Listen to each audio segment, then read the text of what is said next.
देवियों और सज्जनों नमस्कार। मैं डॉक्टर टीसी राव फिर एक बार आपका सोल्जर वॉइस चैनल में स्वागत करता हूं। आज हम बात करेंगे प्रधानमंत्री श्री नरेंद्र मोदी जी के 3 दिवसीय अमेरिका के दौरे के। ठीक योग दिवस था, उस दिन अमेरिका में पहुंच के उन्होंने अमेरिका के साथ में योग भी किया और उनको योग सिखा करके भी आए। इनमें कुछ बातें जो मोदी जी ने उनके प्रेसिडेंट के साथ में, उनके बाकी मिनिस्टर के साथ में की है, कुछ डील्स की है, हम उसके बारे में बात करेंगे।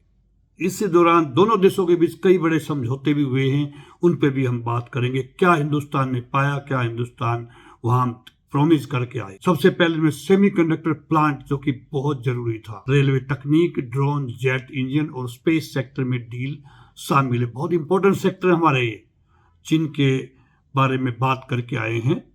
भारत और अमेरिका में यह समझौता हुआ है कि दोनों देश जटिल तकनीकों को सुरक्षित रखेंगे, आपस में उनको बांटेंगे, शेयर करेंगे, एक दूसरे की मदद करेंगे। इसके अलावा अमेरिकी सेमीकंडक्टर कंपनी माइक्रॉन गुजरात में अपना प्लांट लगाएगी। कितना बड़ा इन्वेस्टमेंट करेगी, यहाँ पे $2.7 अरब का निवेश करेगी। अमेरिकी दौरे के दौरान पीएम मोदी ने कई कंपनियों के सीईओ के साथ ही बैठक की। वैसे भारतीय कई कंपनियों में सीईओ आज कायम है। उनके अलावा जो उनके बड़ी अमेरिकन कंपनी, उनके सीईओ को बुलाया, उन्होंने इन कंपनियों को भारत में निवेश के लिए आमंत्रित किया। आइए जानते हैं कि पीएम के इस दौरे के दौरान कौन कौन से समझौते हुए हैं। सबसे बड़ा समझौता जो मैं कहूंगा GHAL डील जो हमारी हुई है, जिसमें जनरल इलेक्ट्रिक की aerospace unit Hindustan aeronautics limited के साथ एक बहुत बड़ी घोषणा की है। दोनों कंपनियां भारत में भारतीय वायुसेना के लिए फाइटर जेट इंजन बनाएंगी। GHAL डील से भारत में F414 फाइटर जेट इंजन को प्रोड्यूस करना आसान हो जाएगा। यह इंजन तेजस एयरक्राफ्ट में काम आएगा। दूसरा मुख्य जो आज क्षेत्र है ड्रोन, जिसमें भारत को तकनीक की बहुत जरूरत थी। भारत और अमेरिका ने जनरल एटॉमिक्स MQ-9 रियर शस्त्र ड्रोन की खरीद पर एक मेगा डील की घोषणा की है। MQ-9 रीपर ड्रोन भारत की राष्ट्रीय सुरक्षा के लिए काफी अहम है, जिसके हमारे एक्सपर्ट्स काफी दिन से डिमांड कर रहे थे। इस ड्रोन की तैनाती हिंद महासागर और चीन सीमा पर देश की सुरक्षा सुनिश्चित करने के लिए की जाएगी। 29,000 करोड़ रुपए के इस सौदे से भारत को 30 लड़ाकू ड्रोन मिले। व्यापार की हम बात करें, व्यापार के क्षेत्र में क्या डील हमारी हुई, क्या आपस में हमारी एग्रीमेंट हुई है। भारत को और अमेरिकन दोनों मिलकर एक ग्लोबल सप्लाई चेन और वैल्यू चेन तैयार करेंगे। इससे विपरीत वैश्विक परिस्थितियों में इकोनॉमी को कम से कम नुकसान होगा। दोस्तों, दोनों देश विश्व व्यापार संगठन में 6 लंबित विवादों को समाप्त करने पर सहमत हुए हैं। भारत भी अमेरिकी राष्ट्रीय सुरक्षा उपायों सेक्शन 232 के जवाब में लगाए गए प्रतिशोधों टैरिफ को हटाने पर सहमत हुआ है। कुछ आपस में बैन्स लगे हुए छोटे छोटे चीजों पे, उनको हटाने की बात की गई है। खनिज के क्षेत्र में हमने क्या समझौते उनके साथ में किए हैं। भारत मिनरल सिक्योरिटी पार्टनरशिप में शामिल हुआ है। ये बहुत बड़ा एक संगठन है।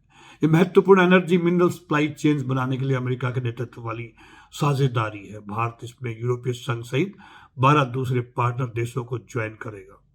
सोलर पावर इन्वेस्टमेंट, भारतीय सौर पैनल निर्माता विक्रम सोलर लिमिटेड द्वारा समर्थित एक नए उद्यम ने गुरुवार को कहा कि वह अमेरिकी और ऊर्जा आपूर्ति श्रृंखला में $1.5 अरब तक का निवेश करेगा। इसकी शुरुआत अगले साल कोलोराडो में एक कारखाने से होगी। नवगठित कंपनी VSK एनर्जी LLC चीन के साथ प्रतिस्पर्धा करने के लिए क्लीन एनर्जी मैन्युफैक्चरिंग सेक्टर के निर्माण में अमेरिका की मदद करेगी। मैं आपको बताना चाहूंगा कि इसके अंदर भारत ने बहुत पहल करके उनको कन्विंस किया और विश्वास लेकर के आए हैं। भारतीय रेलवे में बहुत सुधारों की जरूरत है। भारतीय रेलवे ने United states agency for international development, जिससे यूसेड इंडिया के साथ एक MOU पर साइन किया। इसके अलावा क्लीन एनर्जी और ऊर्जा दक्षता समाधानों पर भी एक सहयोग की परिकल्पना की गई है, ताकि हम आगे बढ़ सकें। इसके अलावा मिशन नेट जीरो कार्बन उत्सर्जन के टारगेट को हासिल करने के लिए रेलवे के कार्बन फुटप्रिंट्स को कम करने का प्रयास भी किया गया है। ICET अमेरिका और भारत के बीच जटिल तकनीकों को सुरक्षित करने और उन्हें आपस में बांटने को लेकर डील हुई है, जिसे ICET कहते हैं। इसके अलावा initiative on critical and emerging technology की शुरुआत भी की है, जिसे हम ICET कहते। अंतरिक्ष में भी भारत कुछ डील्स करके आया उनके साथ में। पीएम मोदी के अमेरिका दौरे के दौरान आर्टेमिस अकॉर्ड समझौते पर भी मुहर लगी है। यह समान विचारधारा वाले देशों को नागरिक अंतरिक्ष खोज के मुद्दे पर एक साथ लाता है। नासा और इसरो दोनों साल 2024 में इंटरनेशनल स्पेस स्टेशन के लिए एक ज्वाइंट ऑपरेशन पर सहमत हुए हैं। इससे दोनों देशों के बीच अंतरिक्ष सहयोग भी बढ़ेगा, टेक्नोलॉजी भी हमारे पास में आएगी, हम अपनी टेक्नोलॉजी को उनके साथ में शेयर भी करेंगे। एडवांस कंप्यूटर में आप जानते हो हब है दुनिया का अमेरिका, बड़ी बड़ी दुनिया की कंपनी वहीं पे है। भारत और अमेरिका दोनों देशों में पब्लिक और प्राइवेट सेक्टर के बीच ज्वाइंट रिसर्च की सुविधा के लिए एक संयुक्त भारतीय अमेरिका क्वांटम समन्वय तंत्र की स्थापना की है। उन्होंने AI एडवांस वायरलेस और क्वांटम तकनीक पर एक नई कार्यान्वयन व्यवस्था पर भी हस्ताक्षर किए हैं, जो लागू हो गई है अभी से ही। वीजा के बारे में भी बहुत बड़ी पहल बाइडेन ने दिखाई है हमारे देशवासियों के लिए। बाइडेन प्रशासन ने कहा कि वह भारतीयों के लिए अमेरिका में रहना और यहाँ काम करना आसान बनाएगा। एक सूत्र ने बताया कि US विदेश मंत्रालय जल्द ही घोषणा कर सकता है कि H-1B वीजा पर कुछ भारतीय और अन्य विदेशी कर्मचारी विदेश गए बिना अपने वीजा को रिन्यू करा सकते हैं। बड़ी भारी दिक्कत थी इंडियंस को जो अमेरिका में काम कर रहे, खासकर IT सेक्टर के अंदर, वो बहुत आसान हो जाएगा।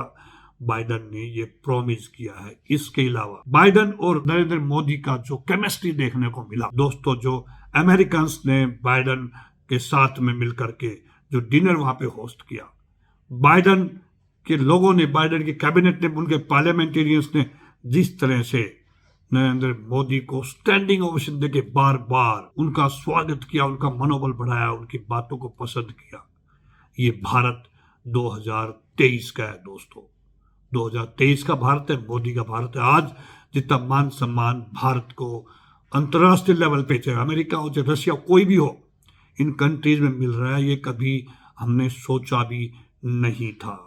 ये एक इंसान की करामात, उनका अपना खुद का व्यक्तित्व और भारतवासियों का साथ उनके साथ है। 140 करोड़ भारतवासी उनके साथ में कंधे से कंधा मिला के काम कर रहे हैं। भारत बुलंदियों को छू रहा, पूरी दुनिया मानती है कि भारत एक आगे आने वाले समय में सुपर पावर बनने जा रहा है। हम बहुत जल्द तीसरी पावर होंगे दुनिया के अंदर। मैं इन बातों के साथ मैं नरेंद्र मोदी जी का धन्यवाद करता हूं कि भारत को मान और शान दिलाने में उन्होंने जो अहम भूमिका निभाई है, उसके लिए हम उनके लंबे जीवन और स्वस्थ जीवन की कामना करते हैं। जय हिंद, नमस्कार दोस्तों।